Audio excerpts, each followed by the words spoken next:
Painted painless learning. હવે આ દાખલો કરીએ. બે દાખલા કરાવું. આ તો હેલો છે.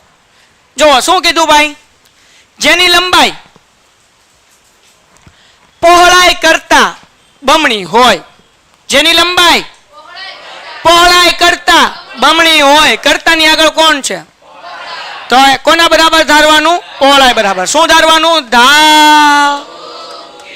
ધારો કે પહોળાઈ બરાબર x. હા કે ના? બોલો. હવે હું કીધું તેની લંબાઈ. શું કીધું? લંબાઈ. ઓકે, એટલે લંબાઈ બરાબર પહોળાઈ કરતા એટલે x બમણી હોય એટલે કે 2 હોય બરાબર. અને ક્ષેત્રફળ 800 મીટર સ્ક્વેર હોય. ક્ષેત્રફળ કેટલું હોય? ઓકે, ક્ષેત્રફળ કેવું ફળ? 800 મીટર સ્ક્વેર હોય એવી લંબચોરસ આંબાવાડી બનાવી શક્ય છે.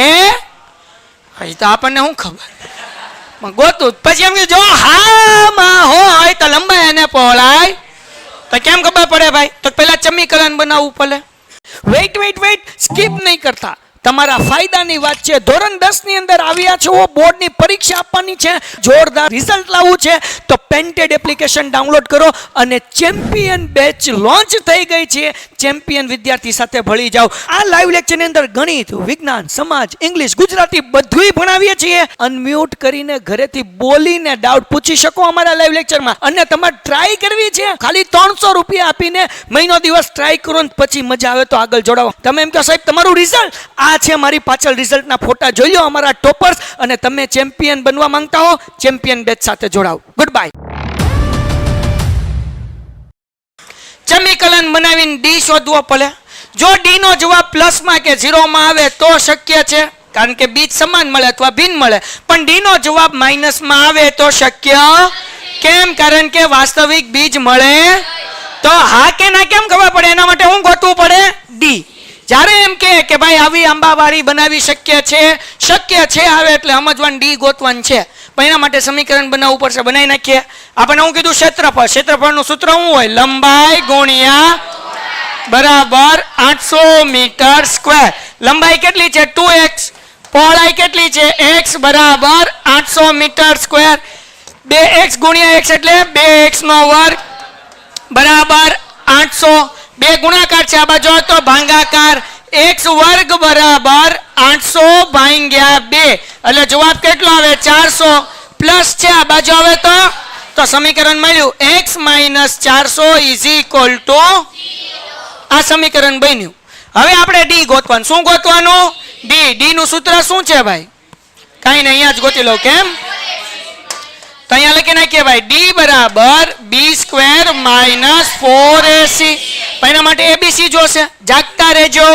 x વર્ગની આગળ હોય એને કહેવાય a, એટલે a બરાબર 1. હા કે ના? ઓકે, x વાળું પદ જ નથી. છે કે x વાળું પદ? તો b = લેવાનું. તો બધાય બોલો x વાળું પદ ન હોય ત્યારે b = x વાળું પદ ન હોય ત્યારે b = હા, તો b = 0. c = -400. ખાલી 400 નહીં, સૂત્રમાં મૂકી દઈએ b² એટલે કોનો સ્ક્વેર? 0 નો સ્ક્વેર. હા કે ના? -4 એમનેમ a બરાબર 1, c બરાબર -400. હા કે ના? ઓકે, -400. જાગ રહ્યો સબ? 0 નો વર્ગ 0, ઓછે 4 એકા ચોકે એટલે કેટલો જવાબ આવ્યો? 1600. તેથી ડી બરાબર 0 + 1600 એટલે થાય કે ના થાય? હા કે ના? મતલબ એવો કે ડી નો જવાબ પ્લસમાં મળે છે. તેથી વાસ્તવિક બીજ શક્ય છે, પણ કેવા મળશે? ભિન્ન. તો અહીંયા લખીએ ભાઈ કે ડી 0 કરતા મોટો છે, એટલે 0 નાનો એટલે 0 ને મારી દીધી કોણી, એટલે 0 કરતા મોટો હોવાથી 2 ભિન્ન વાસ્તવિક બીજ મળે. હા કે ના? હા, બીજ લખી નાખું. કા બીજી નો મળે, વાસ્તવિક બીજ મળે. તો હવે કીધું ગોતો, તો આને આવ્યો પાડી નાખીએ. સમીકરણ છે ને x² - 400. તો આવું આપણે 9મા ધોરણમાં શીખી ગયા અને સ્વાધ્યાય 2.2 માં શીખ્યા. x² નું વર્ગમૂળ નીકળે? હા નીકળે ને સાહેબ. x² - 400 નું વર્ગમૂળ નીકળે 20. નીકળે કે ન નીકળે? ઇઝ ઇક્વલ ટુ, તો હવે બે નો વર્ગ છે, વચ્ચે માઇનસ છે, તો એક માઇનસ વાળું કાઉન્સ x ઓછા 20 અને x વત્તા 20 બરાબર થાય કે ના થાય?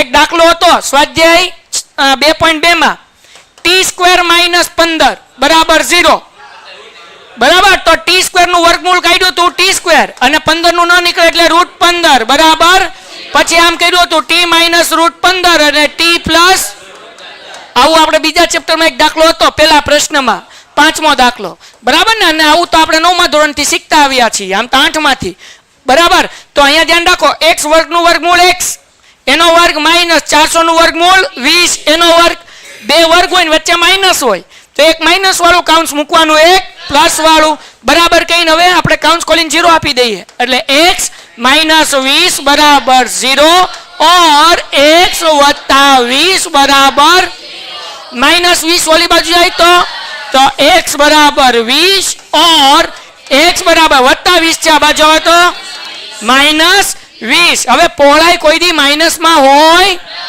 તેથી આપણે લખવાનું x બરાબર, તેથી આપણે લખવાનું પહોળાઈ બરાબર x ધાર્યું હતું ને, પહોળાઈ બરાબર x બરાબર 20 અને લંબાઈ એની કેટલી હશે ભાઈ? શું છે? 2 ગુણ્યા x એટલે 20 દુ એટલે એની લંબાઈ કેટલી મળશે?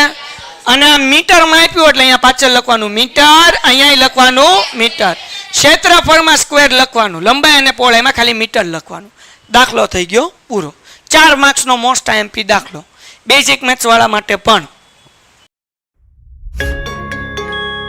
Painted Painless Learning